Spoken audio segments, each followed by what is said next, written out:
I thought I'd show you what is going to be my daily commute and give you a little update on what's happening with the studio. The majority of the outside is finished. There's a few little clips to finish putting on the roof edging, or whatever you like to call it, I don't know, and some trim to go around the windows and doors, but apart from that, the outside is finished. Still looks a long way from completion, but the self-leveling compound, or whatever you like to call it, on the floor, and then the insulation is going to be like a bit of a floating floor. Bless him.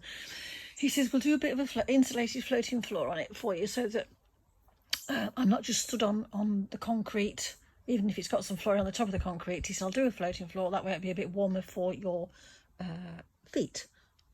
First fix electrics, as you can see, is done. In this corner I'm going to have there's going to be a little sink, perhaps with obviously cupboard underneath, perhaps some shelves on the top. There'll be a radiator on that wall. So yeah, there's going to be shelves along here, but obviously some space for it to hang stuff. The radiator on that wall, space above to hang stuff. Really dull day here today, and obviously it will be lighter once this is all plasterboarded out and painted a paler colour. But yeah, there we go. That's the state of play. You know what? I can't wait. I can't wait. I love an unboxing. I've gotten back into printing. I did used to do quite a lot of it back in the uni days, and then obviously got into my watercolour inks, and that's not to say I'm falling out of love with my watercolour inks, but I've sort of been getting back into the printing a bit more, being a member of the Printers Inc. and being introduced to jelly plate printing. I follow a particular lady on YouTube, and I just thought I'd like to perhaps have a go at that a bit more seriously, because I say at the moment it's just been on the jelly plate, and I've just been doing it on, you know, whatever paper I've got lying around. So I thought, let's, you know, got this exhibition coming up next May, so let's perhaps try and see if I can make some prints as well to go with it. So I've sent off for just a couple of things really from the hand printed company. I think it's handprinted.co.uk. This is a great box. I'm going to keep this box. It'll do for sending a painting. Sent off for a sample pack of awagami, if that's how you say it, editioning papers. They're different Japanese washi papers for printing. I need to just tell you, I was panicking there, thinking it's not going to tell me what each of these are, so that if I know which one I like, I wouldn't know what type of paper it was. But yeah, we've sort of got some quite thinnish paper, and then there's some thicker paper, so that'll be sort of quite nice to try those. And then these are, as I was saying before I got confused, some dry point plates. I think the point is that on one side they're a bit sort of shiny. They're shiny, so that you can make marks into them, scratch into them, perhaps peel bits off. But also when you're applying the intaglio ink, you can wipe some. It wipes off because it's got a shiny surface. So I got, I think there were packs of, you know, each size packs of 3, so A4, A5. And then this, I'm sort of being conscious that at the Printers Ink group, we only have a small size press, so I can't go too large. But I thought I'd give these a whirl. So yeah, and what can I say? I'm going to save the brown paper and the box, and I shall look forward to reporting back on how I get on.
just done a quick, really, immediate reactions to that pile of work, and I have been quite brutal. There is quite a lot in there that's just been for the dustbin. I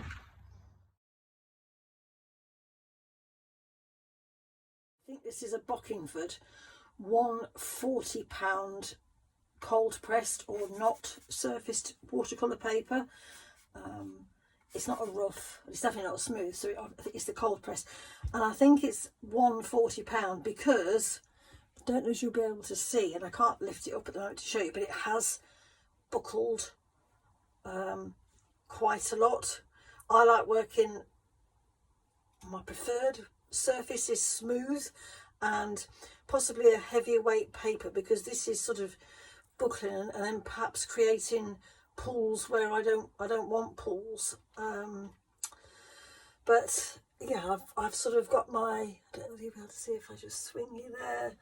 There's a Payne's grey ink, sepia acrylic ink. I've got some Payne's grey watercolour, Tiger's Eye genuine watercolour, and it might not look like it, but there is a bit of Indian yellow in there, as well as, I haven't got a tube at the moment, it was in my palette, some of the cobalt turquoise, which is, I don't know if you'll be able to see, which is giving this sort of effect. So it's just getting back into it, just trying to experiment with the papers. I'm thinking of the Norfolk coast again, the reed beds, the marshes, the little creeks and inlets. There's jetties every so often with wooden stakes and everything, and obviously big skies. Now, as I say, this is quite buckled, so perhaps going forward I need to remember I do need definitely heavier than £140. Am I sure I like the cold press surface? Jury's out at the moment. Anyway, I am going to see if I can peel this tape. This is supposed to be frog tape, and I've only just sort of put it on here, so it really hasn't had that long to I know I should wait. Oh, you see, look, it's pulling the surface of the paper off. I really should wait, should I not, until this is completely dry, and then I can use a bit of the hairdryer. Having said that, it's sort of coming off. I don't know, this was some, it's the, I don't know, it says frog tape. Don't know whether it's the really low tack frog tape, mind you. That's got the rest of the tape off, and I don't know whether you'll be able to see, you can see how it's sort of not lying flat.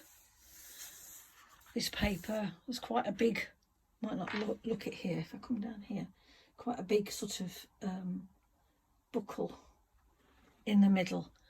So and that is creating, sometimes I don't mind the cauliflowers, the blooms, if they're where I want them, or I can, dare I say, fiddle with it to make it look a bit like a tree or something.